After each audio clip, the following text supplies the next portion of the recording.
మీరేం కోరుకుంటారు చెప్పండి? ఏం కోరుకుంటున్నారు చెప్పండి? పుట్టాం, ఓకే, అయిపోయింది మొదటి ఘట్టం. ఇక రెండవ ఘట్టం చావు. చచ్చే ముందు ఉత్తమంగా మీ మరణం ఉండాలని మీరు కోరుకుంటున్నారు. మీలో ఎంతమంది? కొంతమంది భార్యలు ఉంటారండి, వాళ్ళు ఏం కోరుకుంటారు తెలుసండి? భర్తల్ని సినిమాలో మీరు చూసే ఉంటారు.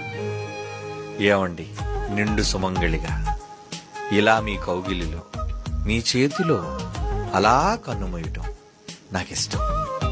భర్తలు ఏమంటారు? ఆహా నా ప్రియ సఖి, నా ప్రాణేశ్వరి, మనిద్దరిది అమరానుబంధం. ఇలా డైలాగ్ లేవా? పోనీ మీరు అనుకోవట్లేదా?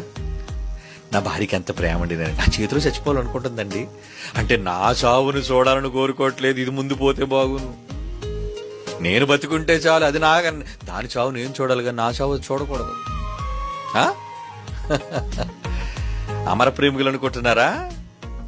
నీకు బ్రతికివ్వబడింది భర్త చేతుల్లో చావడానికి కాదు. నీకు బ్రతికివ్వబడింది నీ పిల్లల చేతిలో చావడానికి కాదు.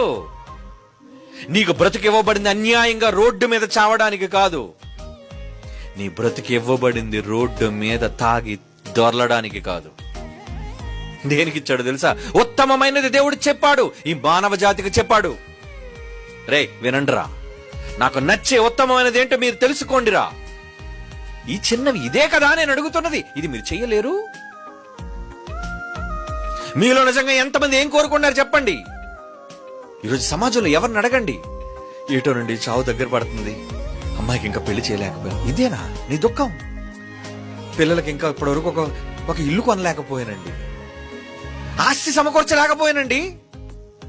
అయ్యో, ఇదయ్యా నువ్వు ఆలోచిస్తున్నది? ఇది ఉత్తమమైనది అనుకుంటున్నావా? వాళ్ళంతా నిన్ను మోసగించే వాళ్ళు మర్చిపోకు. భార్య అయినా, భర్త అయినా, పిల్లలైనా, నీ బంధువులైనా, ఎవరైనా, ఎనీబడి. మనిషి అంటేనే మాయ, మనిషి అంటేనే మోసం.